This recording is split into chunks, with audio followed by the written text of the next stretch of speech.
and welcome, Dr. Milstein. How are you doing? Good, good. Thanks for having me. Happy to be here. Yeah, I'm really glad you're here because being in my 50s, I'm much more interested in, I think the party days, they're over. I'm interested in looking after my brain, my energy, my physical and mental health more than ever. There's so much information out there. You have a brilliant new book called The Age-Proof Brain. I'd like to dive into what is it that ages our brain and what we can do about it. Yeah, definitely. So the good news is that we're clearly seeing that there's things that we can do to slow this process down, and that we're aware that we can really get the best out of our brain each day and lower risk for things like memory loss, significant memory loss like dementia, Alzheimer's, anywhere from 30 to 60%. So we know that actually starting at the age of 40, our brain starts to shrink by about 5% every 10 years. And that shrinking can have a negative impact on our brain's ability to function. But we're clearly seeing that we can slow that down. And really, lifestyle factors are the things that make a big difference. And so the things that age our brain are everything from lack of sleep, diet, inflammation, metabolic issues, so blood sugar. So we realize it's not just one thing, it's the accumulation of these multiple factors. And really the good news is we have things we can do for all of these factors. So we try to put them all together and leverage them to slow down the aging process of the brain. That sounds like good news for me. 5% every 10 years. I'm like, oh no. Okay. What would be the starting point for someone who's listening to this podcast is thinking, okay, this sounds good. Yeah. I would like to help my brain feel younger. Actually, that's a good question. Can we reverse our brain's age? Can we make it younger to some respect, or is it kind of stuck where it is? Yeah, definitely. So actually that's really one of the most hopeful aspects of this is that your brain basically has two ages, the number of years you've been on this planet, and then how old is your brain.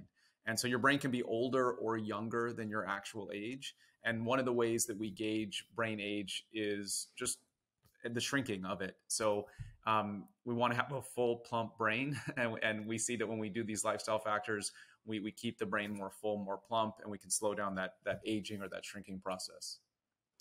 Okay, so what would be the starting point for someone? They're listening to this thinking, okay, great. There's lifestyle factors that have an impact on, shrinking of the brain, and we want it to be plump. What would be the best place to start? Well, there's a few places. One thing to really think about or focus on, prioritize, I would say is sleep. It's something that we can take control of. It's about a third of our lives. And what we realize is that when we're sleeping, we're actually removing waste, toxins, and trash from our brain. So your brain, while you're sleeping, is doing all these amazing processes to keep your brain healthy and youthful. And one of which is that your brain is kind of like a house or an apartment. And if it fills up with waste or trash or garbage, it's hard to find things. It's hard to focus. It's hard to be productive. So while you're sleeping at night, at certain points during the night, your brain acts like a sponge and it squeezes out waste, trash, toxins, leftover chemical reactions, broken down proteins, just part of being alive. And if we can get rid of this waste and we can remove it, we can keep our brain cells functioning properly. So part of also what happens when we age is that not only does the brain basically lose some of its mass or shrink, the brain cells themselves don't interact with each other as well. And one of the things that interferes with that interaction is this waste or trash buildup. So while you're sleeping, you squeeze out this waste and this trash, you actually squeeze it into some empty space, and then fluid comes up from your spinal cord and washes all this trash away. So at its essence, you're washing your brain every night, keeping it clean, and a clean brain is essentially a youthful brain. So thinking about what can we do to optimize our sleep without turning to, sleeping aids. And we've learned so much about how our brain works that we can actually, take some actions now that can really prioritize and optimize our sleep. I love the idea. I think it's such a good way of putting it that the brain is almost having a wash overnight. It's having like a deep clean. I love that. I love that. And I think a lot of people relate to that. But it's, one of the things as a mindset coach, one of the things I know, I hear from a lot of clients, and it's something I've struggled with myself, is the ability to sleep properly throughout the night. It's instead of people wake up needing to use the bathroom or struggling to get to sleep at all. Um, what would help someone if someone's listening to this thinking, I really need to get my sleep into gear? What would be a good place to start to help them sleep a full night or to get a healthy night's sleep?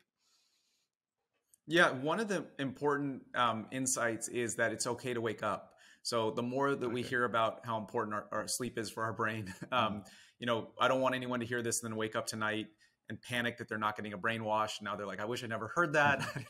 I didn't need that information. That's more stressful than ever. So instead, wake up tonight if you do wake up and remind yourself it's okay to wake up. You actually sleep in a Okay. cycle that's about 90 minutes, and you actually normally wake up every 90 minutes. You might not be aware of it or conscious of all those awakenings, but really the first step is it's okay to wake up. It's how your brain works.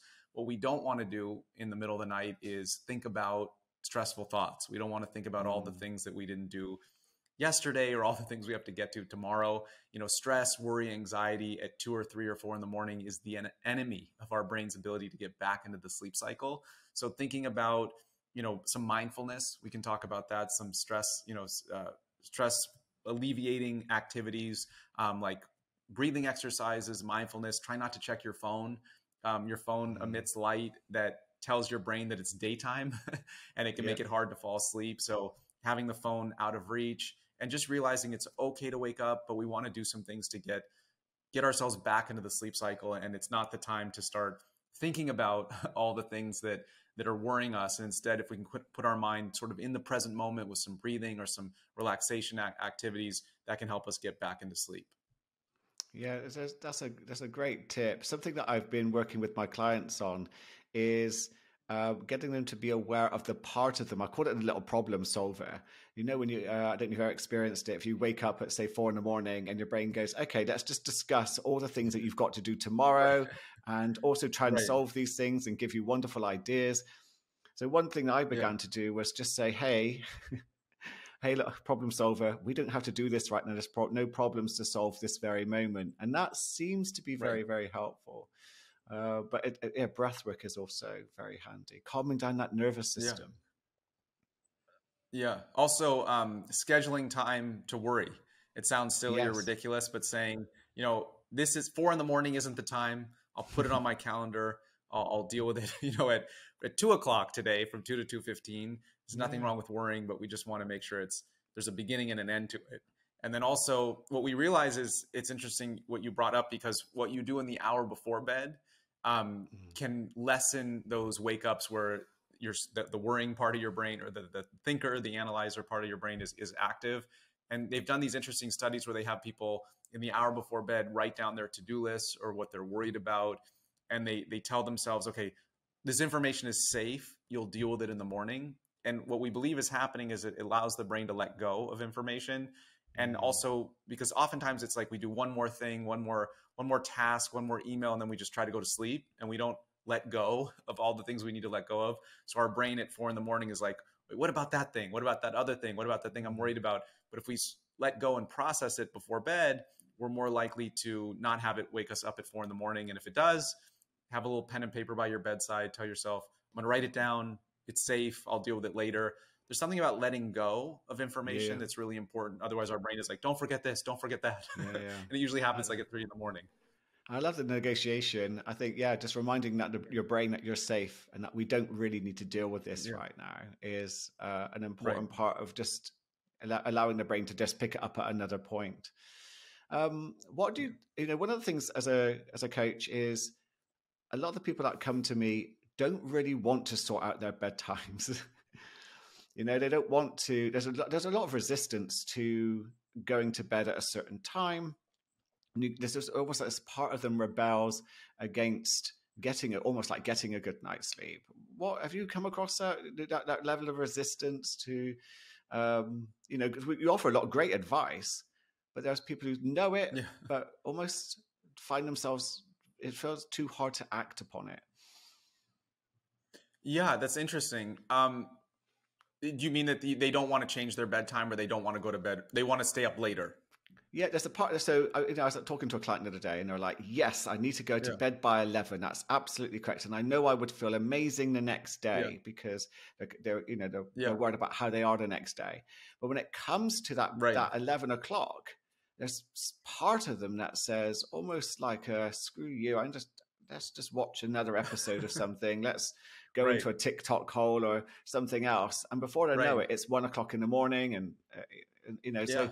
And it's interesting that there's this part of us that knows we could be doing these things, but Right. somehow something happens to prevent it. I don't know if that's something that you've come across in your work. As I said, you offer Yeah. great advice, but do people act upon it?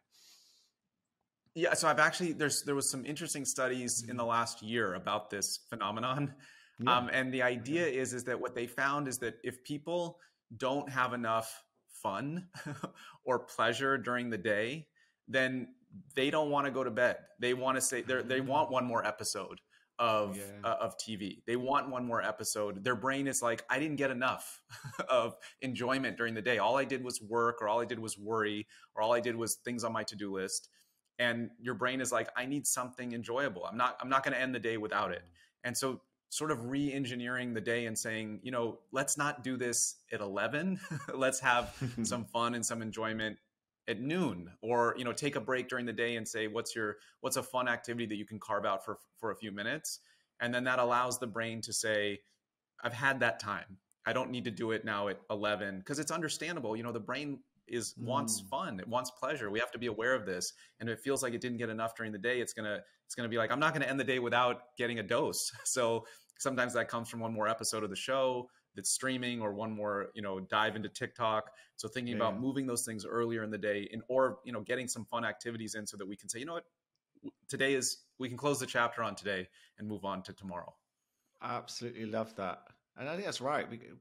I think that also comes back to another point I was going to ask you about, is if people are not having enough fun because they're being very dutiful, we seem to be trying to pack so much into our day, which is all about productivity.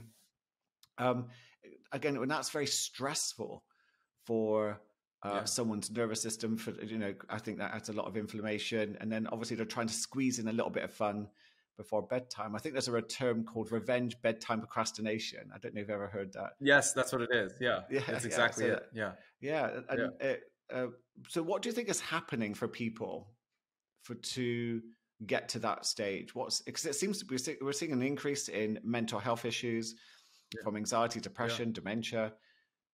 Is this part of it, that people are becoming so regimented with their productivity, or they're stuck in stress? What do you think is happening to create such an increase in mental health issues? Yeah, it's a really good question. It's complex. It's probably, it's many things, but I think part of what's happening is maybe missing the meaning and of the activities that we're doing, and missing the purpose in them. So that if we're thinking about, our brain needs a certain amount of fun during the day, and we're getting that fun from things like TikTok. Not that there's anything wrong with social media, but sometimes we're missing the meaning or the true enjoyment of an activity, because we're sort of doing it, or we're for example, it's like, I'll take a break, I'll go for a walk, but I'll also do a work call, or I'll also do a work email at the same time. It's the constant juggling of multitasking, as opposed to like, I'm going to just do something that's really enjoyable. It doesn't have to be a major thing. It could be, really like enjoying some of your favorite music, or going for a really like a mindful walk, enjoying some nature, playing a sport, meeting a friend for coffee and really having that interaction, as opposed to sitting there and we're both on our phones the entire conversation. And just thinking about, even though the things that we think are breaks and are fun might not be giving us the value that we need to get from them, and then saying, how am I going to get that value? Like, if I'm going to meet somebody for dinner or for lunch, that, let's really have that meaningful conversation. Let's put our devices away. Let's, if I'm going to take the walk, let me just really take the walk. Let me do the thing that's going to actually allow my brain to feel like I had that experience, as opposed to the end of the day, I was just sort of running on a hamster wheel the whole day, multitasking, juggling. And then I have the end of the day feeling like, I don't know what I actually did today. I don't really, as opposed to like, I'm really going to do some work with some, intense focus and no distractions. And then I'm going to take a real break, and then I'm going to go back and do some work. there's all these interesting studies on burnout that show that people who follow that pattern, which sounds so simple, but it's so easy to overlook in our world where we're just feeling like, well, I need to be doing 2-3 things at the same time. And, sort of like moving and taking advantage of my breaks as work, as squeezing in work. That formula over time doesn't seem as beneficial as getting back to some boundaries of real work, no distractions, real break, meaningful break, and then back to some work. Yeah, I loved Stephen Kotler's like the flow state. You know, the philosophy around that is absolutely, and the science around it is absolutely amazing. Yeah. But I wanted to sort of, because there's a whole science around that. We could have a whole conversation about that. But going back to what you're talking about in fun and getting outside and in nature and things, how did these impact the brain? Do they make the brain younger? As in regards, do they help with the age proofing? The more that we are in nature, the more fun we have, and how does it do that? Yeah, it's so interesting that we're seeing all this research now that being outside or just being in the presence of some nature, like green time, lowers stress levels, lowers cortisol. And there's this study in Japan that I always like to bring up where they actually had people just stare at a plant on their desk for 2 to 3 minutes and their stress levels dropped. And then they said, well, is there anything we can do to make this more impactful? And they found that if they spritz the plant with a little bit of water, their stress levels fell even faster, farther. And there's something, if we think about it, nature is really good for the brain. Taking care of something, going back to what we were talking about a moment ago, purpose, being in the present moment. And what we believe is happening is that nature has a nurturing element. It allows our brain to relax. And so that cortisol that is constant in our modern world, in a dose, a dose of stress, really good. It's actually really good for our brain, keeps our brain cells young. But that cortisol that's too much too often actually shrinks the brain and can damage it. So this idea of we actually want some stress, we just want to take a break from it.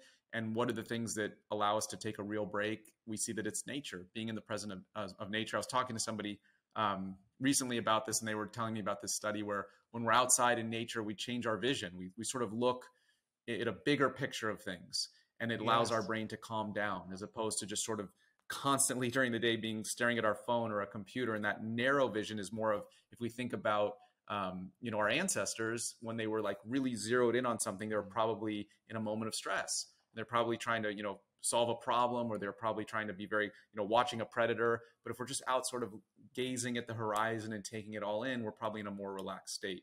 So allows our brain to take a break from all that cortisol, which again, in a moment is good, but just too much of it is not good.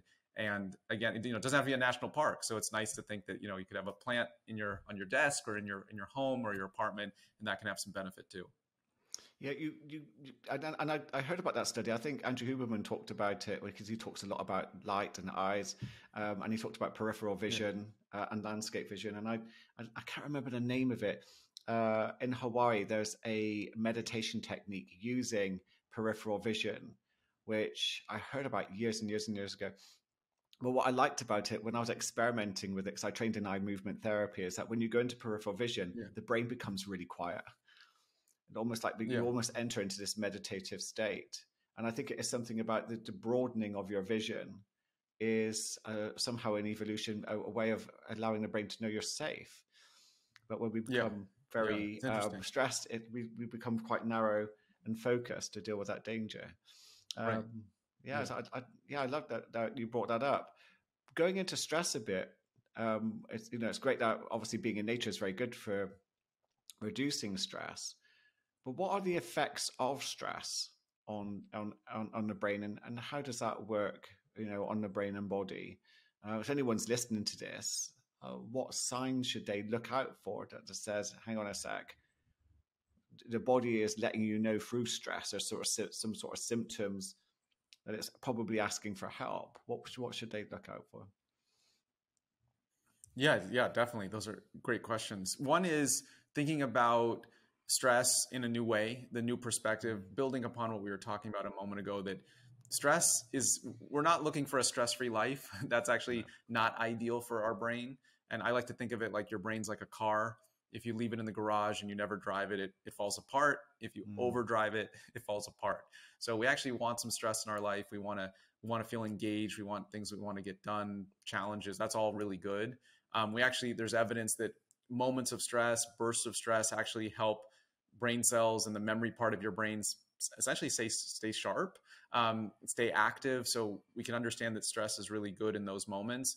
But if it's the constant state of cortisol, then what we're concerned about is that the brain actually shrinks, raises the risk for mental health issues, raises the risk for inflammation. So we know that, basically cortisol that is constantly being released can activate our immune system, causing an upregulation or too much inflammation, which can damage our joints or our gut or our brain. So a big part of what we're realizing is that how much this is all connected. And so really, if somebody's feeling overwhelmed, if they're feeling like they are having trouble sleeping, if they feel like changes to their appetite, they're not getting enjoyment out of things that they used to enjoy, they're feeling, that sense of just kind of frazzled. Those are real warning signs. And really any changes to our physical health, pain, pain can be caused or exacerbated, made worse by stress. Our brain and our body are absolutely connected. So it's not to say that it's the only thing, and we don't want to equate every physical ailment with stress, but stress can play a role, can make things worse. It can play a role in bringing conditions out of remission. So we realize that it's something that we want to be aware of and utilize as an avenue of treatment and healing for our brain and our body. Yeah, I think it's really important that, that we mentioned, as you did at the beginning, just that stress is actually in short bursts actually very good for us. And is there something that someone can, we can do to induce healthy stress? What would be some examples of something that someone could do? Because we're not going to live a stress-free life. There are elements of stress, but like, for example, I take cold showers, and I go to and I work out. Is there what would be some ways of introducing good stress? Yeah, a good stress is exercise, challenges, the things that you enjoy doing. So whether that is going a little bit out of your comfort zone, but in a way that it's something that you want to learn about or that you want to experience. Travel can be a positive stress if you have the, and that really, my big message here, the big message of all this is perspective, is that constantly trying to remind ourselves that this is a learning process. We learn from mistakes. We learn from trying things that are new, and that stress is something that gives us energy in a moment. And we see this with, pro athletes. They oftentimes are successful because they're using stress as a moment of energy or burst of something they can hone. And, we see with amateur athletes, stress makes them feel overwhelmed. And it's oftentimes stress is something that's coming from, our heart rate, our blood pressure, the amount of sweat coming out of us. It's actually our brain's interpretation of what's happening from the neck down. We tend to think of it's all happening up here, but it's really our brain analyzing what's happening from the neck down. And you can take two people who have very similar heart rates, blood pressure, while they're in a stressful moment, and their perspective on it can be quite different. One person will say, this is energy. I'm going to go do one thing. I'm going to go tackle a challenge or something, get something done. The other person feels overwhelmed. And we want to think about as part of this, when we get that feeling, not just kind of pushing it away and saying it's not real, it doesn't exist, or I'm not going to feel it, but I feel it, it's there. I'm going to use it, and then I'm going to take a real break from it. And then, as you mentioned, doing things to our body that are enjoyable, but have some stress to them, going out of our comfort zone. That's how we learn, and that's how we grow. We have to have some sort of, it's just like when you go to the gym, you have to challenge the muscle to grow it. Same thing with our brain. Yeah, there seems to be. I've not read the book. I do know it exists because I want to invite the author to come on. People keep reminding me to speak to him. But there's a book called The Comfort Crisis, I think by someone called Michael Easter, and it talks about how building up resilience is very important for us to. By introducing healthy stress, because there seems to be a generation of people who are trying to be too comfortable. And I think it is having a negative impact on their mental and physical health. And I think that might be one of the reasons why there's, it's nuanced, isn't it, as to why we have raising mental health issues around in society. The one Right, thing I right. wanted Yeah, to ask you, definitely. Yeah, it's that. Yeah, no, sorry, go ahead. Go ahead. no, I was going to link things into that with gut health because you brought it up Yeah. briefly earlier. And one thing that is exploded all over TikTok and all over social media, they call it gut talk now. It's even got its own hashtag. And I know this is a big part of your work is part of gut health and how it affects brain health. And I wanted to get some more information of that because I often get really confused as to how the gut influences the brain and the role of serotonin, for example. So I'd like to dive there a little bit with you if that's possible. Sure, sure. Yes, for sure, for sure. So the way I like to think about it and break it down is that, you know, what's happening in our gut can impact our brain. What's happening in our brain can impact our gut. It's a two-way street. It's not the only thing. You know, we want to put, there's definitely some things that are marketed ahead of the science in terms of what we understand. But what we do see is that what's happening in our gut can impact our brain health. And one way to think about it, or I like to think about it, is that inflammation in the gut is like a fire, and that fire can either rage or it can be put out. And whether or not that fire is present or it's raging or it's put out, a lot of it depends upon what we're eating. And so the food that we eat, some foods help put the fire out. Those are the whole natural foods. So diet gets really complex really quickly, and there's definitely individualized aspects to it. But something that we just see consistently is what you're about to eat, will it ever spoil?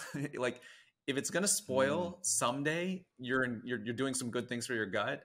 If it's the type of thing that we can unwrap and leave it there and it's going to look fine 10 years from now, those additives, those preservatives, the ultra processed ingredients, like if you look at the ingredients, you're like, I can't pronounce this stuff. This looks like a chemistry experiment gone wrong. Those additives, they end up in our gut after we eat them, and they cause inflammation. And that inflammation can seep out of the gut, get into the bloodstream, and it can make its way to the brain.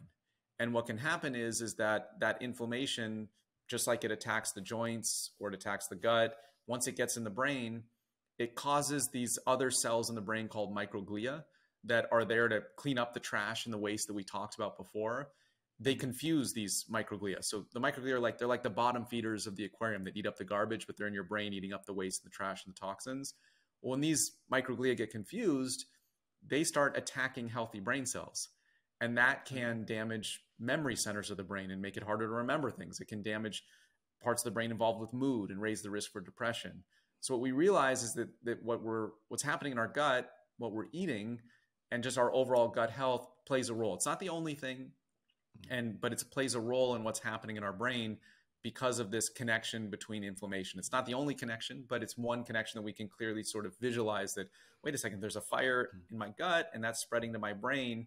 That's confusing the trash cleaners to not clean the trash, but attack healthy brain cells. And I can really understand how that could damage, the functioning of my brain. So that's one way to think about it and realize that, that's why we realize what we eat has this powerful impact on our brain health.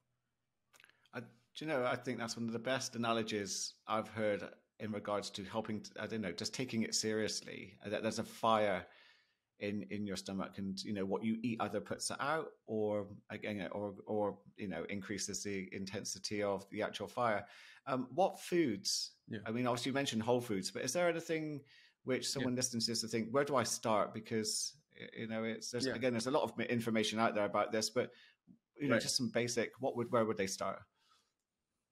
Yeah, two things that are just, and my philosophy is let's make it as simple as possible, and as impactful as possible. So, because it's diet, especially with social media and blogs, and it gets just so confusing.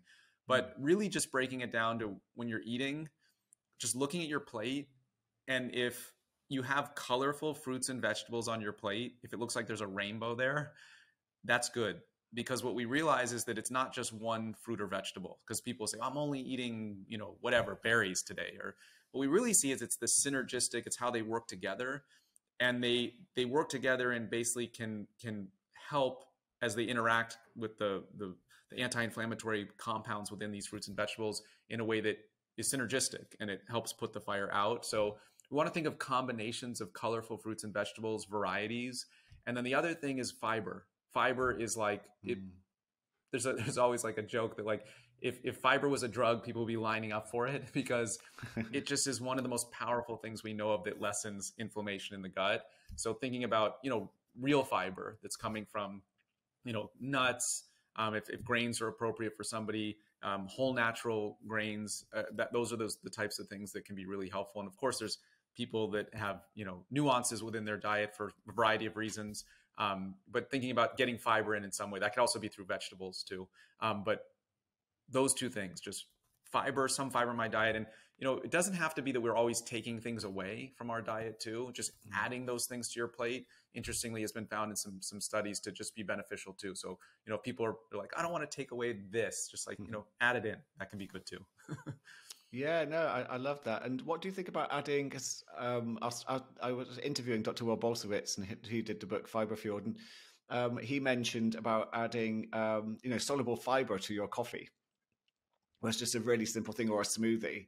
If people are struggling to add that, the amount of vegetables and fruit to their diet, any thoughts about that? Is that a good thing to do?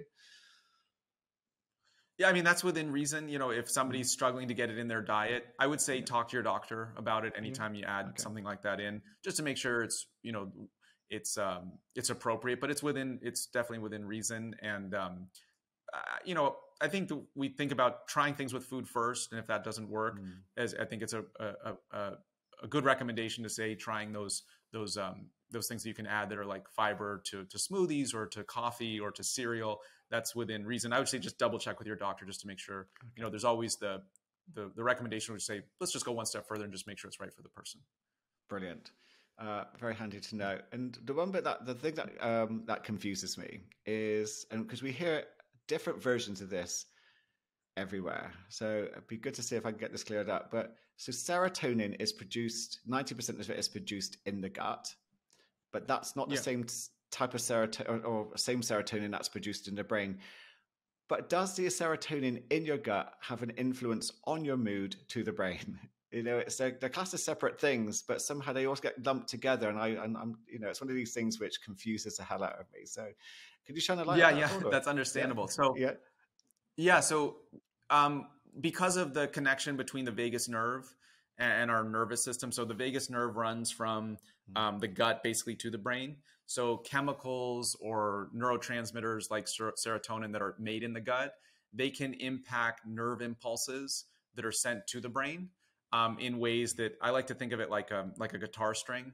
And if you have certain factors like serotonin that are sending a lot of signals from the gut through the vagus nerve, it's like you're plucking the string really fast, and that can cause feelings of anxiousness in the brain.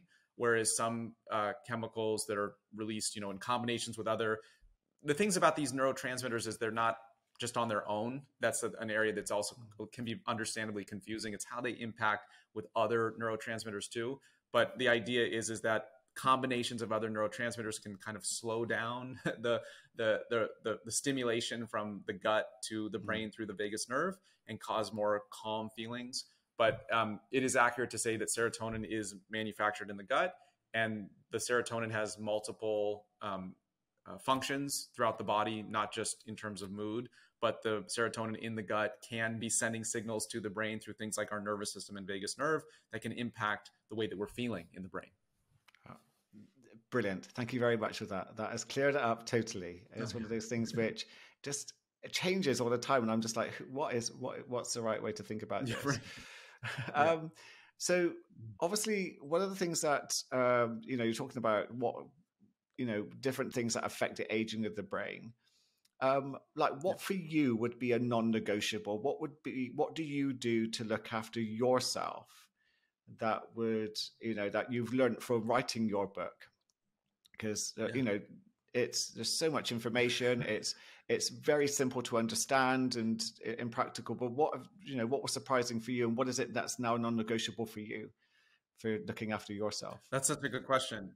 It's hard to narrow it to one thing, but I would say the reason I wrote this book is because these things do help me very much, and I need the help more than anybody. So I'm the type of person that if I don't do certain things, I don't sleep well.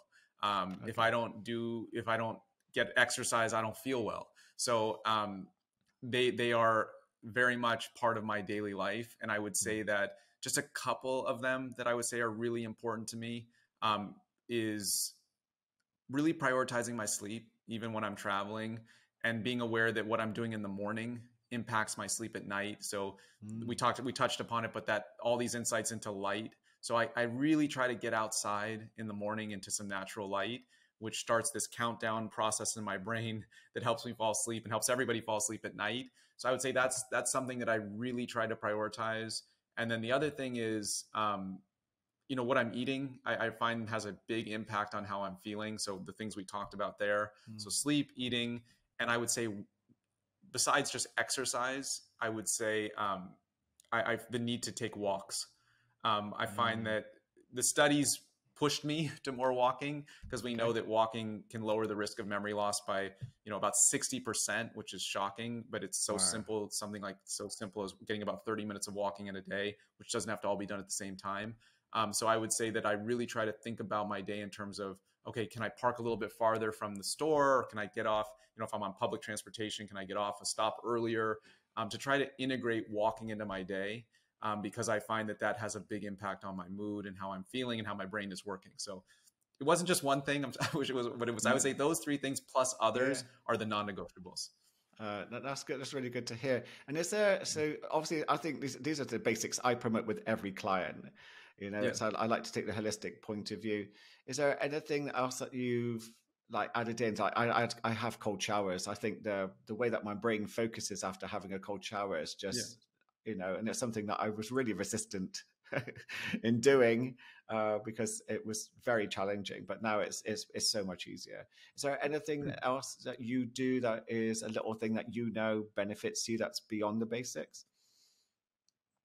It might sound remarkably simple, but playing a sport. I try to play a sport most days, even if it's just for a few minutes, because it's one of the activities that in one thing, I can hit a lot of things on my list that are important for my brain. So being physical, balance, being, learning new things through the sport, being social, you play sports with people and that's really important for your brain, stress relief. So I would say that something I try to do almost every day in some capacity, even if it's just something simple, is play a sport. Because as we look at all the data, not only is it just fun, which is good for your brain, but it just hits so many things on the list that you can combine into like a quick activity. So I would say that's my go-to. That's the thing that if I don't do it, then I could be procrastinating to go to bed at night just to put it all together, that I didn't get that in. So I try to really work that in pretty much every day. Cool. And the more that you look after yourself, I guess, I don't know what got you into, brain health and the research that you do. And I'm sure that's a long story, another story, but I wanted to ask you, from your own research and the practices that you've placed, what differences have you noticed in yourself, the way that you feel, think, and the way that you interact maybe with other people, just from, your own practices? Yeah, absolutely. It's been a world of difference. And in terms of everything from how my brain works to my mood, to my ability to recover from life's events, both things that are, stressful events or things that I'm dealing with that, just come our way. And the other thing is that I talk about it in the book that I have an autoimmune condition. And so what I found is that if I can do these things, they are really helpful for me to be able to manage that condition too.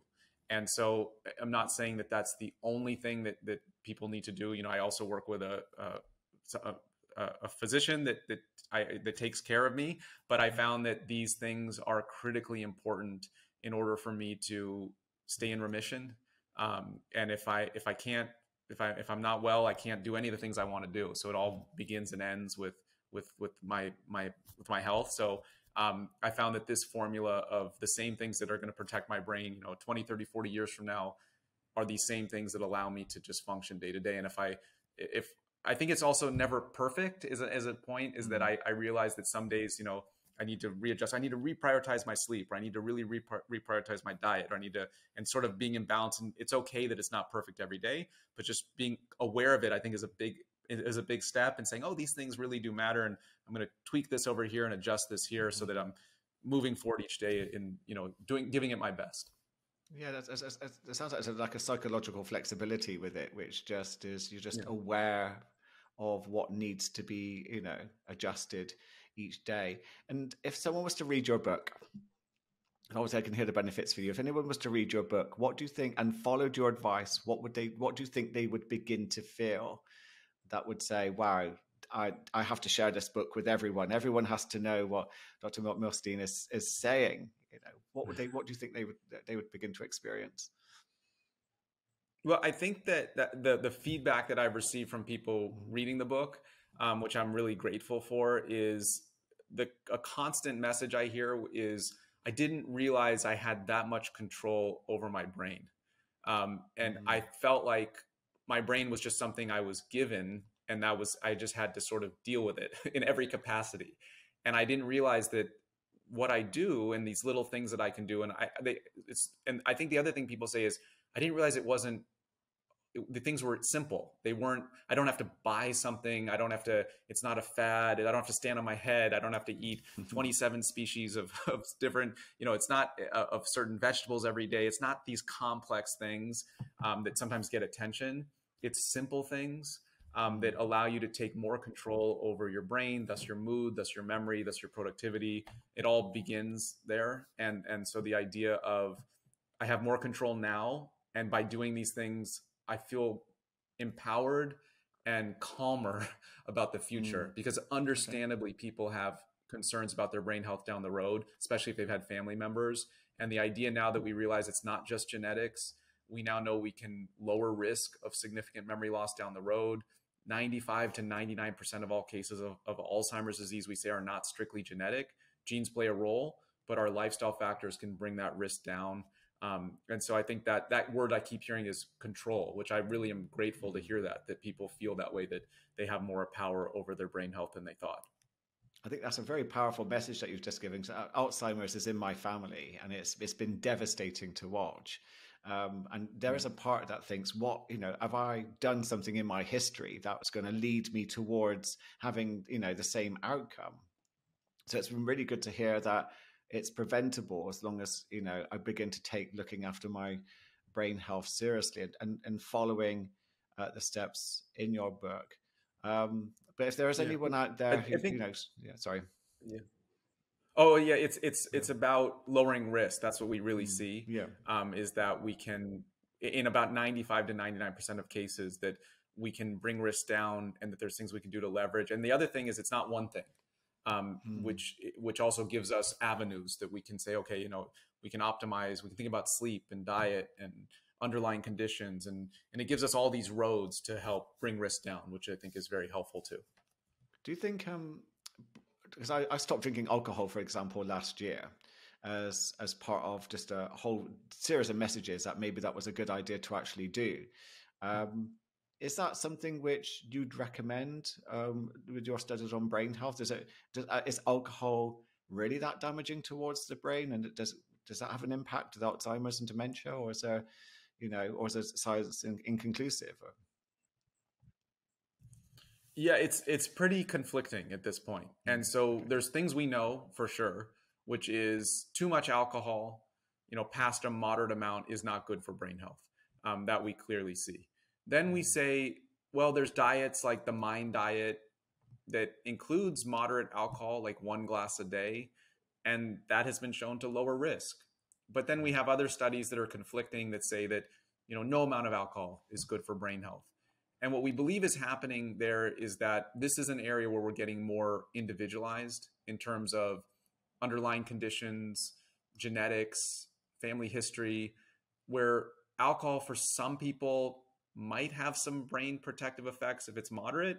And for other people, it either exacerbates an underlying condition, or based upon their genetics, it's not beneficial for brain health. So with alcohol, we would say, let's go one step further and talk to our doctor, once or twice a year, and say, based on everything you know about me, my family history, any underlying conditions I have, is there any reason why alcohol is not, even in moderate amounts, something that I should stay away from? And then I think people taking times and saying, I'm going to not have alcohol and see how I feel. And some people say, I feel significantly better. I'm sleeping better. I feel it's changed how I feel. And other people say, well, for me in my lifestyle, having a glass of wine or some alcohol with dinner is something that gives me great benefits and great joy. And I think there's room for both as we learn more, that, realizing that there's an individualized aspect of this. And I think for some people it can work, and other people it's something to consider that it might not be appropriate for them. Okay, I think that's great advice. As I said, there's so much information at the moment. I mean, for me, it's been one of the best things I've ever done. For brain health and for what it feels like for me, the energy that I have now. Yeah. But I know other people may not be experiencing the sort of same benefits. The last question I wanted to ask you about was because it's just everywhere at the minute, is psilocybin, and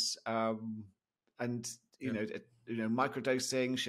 Is this something that people should be looking at in regards to? Is that a good thing for brain health and for mental and physical health, or is that something that we should be proceeding with caution? I mean, it's illegal here in the UK. I know that I think in the States it's illegal, but there's caveats with being used for religious purposes, I guess. What are your thoughts? I think that it's exciting in terms of from a scientific perspective that there's something there that's emerging, but we want to be really careful. And to take this on, somebody to take it on their own, and kind of play with something like this without doing it under the care of a physician or under the care of a designed research study, it's concerning. So I think we're always looking for things that are helpful and of benefit, but we want to be really careful with our brain and say that if this is something that, there's some really interesting studies that are very promising, but in all aspects of brain health, we want to take those studies and say, okay, is this something I can do safely? Are we talking about something that's, a general principle for sleep or diet? Or is this something where I'm potentially doing more damage than harm as we learn more about this? And if somebody's interested in those, those compounds and treating certain specific conditions, the recommendation is, talk to a physician who is really on top of how those things are used, when they're used, what's the dosing, under what parameters, somebody related to a research university where this is something that's very controlled, as opposed to the concerning nature of somebody saying, I'm just going to, try this and try to figure out the dose on my own and see how this works. I think that, just using a sense of care in those areas is important. That we want to know more about the research. We want to follow avenues that seem promising, but not take steps that could be doing more harm than good as we learn more. I think that's great advice. I did say it was the last question, but I do have another one, but it's more about what's next for you. What is it that what's exciting you? What are you heading in the direction of next that would be, the next step for you, I guess? Yeah, that's a good question. I think that, I really enjoyed writing the book, and that was an all-encompassing activity for a couple of years. And now that as I said, I'm grateful that the feedback for the book has been positive. So I'm hopeful that thinking about doing something online where we could take this information and be supportive and dive deeper into it, maybe in some groups where we, meet once a week or for several weeks in a program where we can say, let's all do this together and let's all understand this in ways that let's take the latest research, because things have come out, things are always coming out. And which is this study real? Is this not real? What do we want to pay attention to? And how do we turn these things into action in our life together as a group? Because I think there's people who can take this information and be like, I'm ready to go. Let's do this. And that's great. And that's wonderful. And some people are like, I need a team. I need support. I'm excited about the idea of bringing groups together through an online program where we can, talk about what's working for people and what areas we can adjust and have that support. I think that would be brilliant. As I said, but to have someone in with your knowledge, education, that would be, because again, you're right. There's so many studies that come out, and it gets bewildering because you see these clickbait headlines and you're like, is this true? Right. And to have, Yeah. to know that there's a resource where you could go to and have someone go, well, actually, do you know what? Because you're educated enough to know how to look at the research and those studies and tell the truth about them. Whereas I'm not really. So I'm just going to look, I would look to someone like you to tell me, hang on, is this good or not? So I hope that's something you do. And if people want to find out more about where to, if you do anything like a course or a membership or your book, where can they find you, Marc, so that they can stay in contact or reach out to you?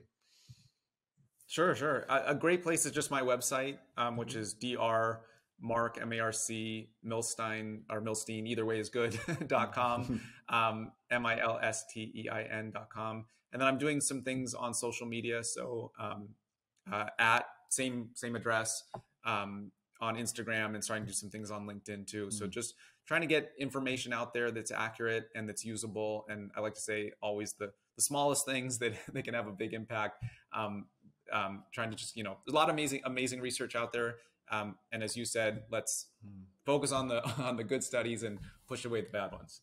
Yeah, I really heartily recommend your Instagram channel. I said I was just before you came on, I was binge watching so many tips and things. I've been writing them all down. I didn't, there's one, for example, about what the teaspoon of herbs that was good for your gut, etc. I was just like, yes, this is brilliant information. Right. I can do that. Yes, please go to Marc's Instagram. I'll put those details and his website in the show notes so you can have a look and age-proof your brain. This is what we all want. This is where we're all heading. I'm in my 50s, so it means a lot to me at this age. But I think it's a good thing to do to start at any age, isn't it? Really.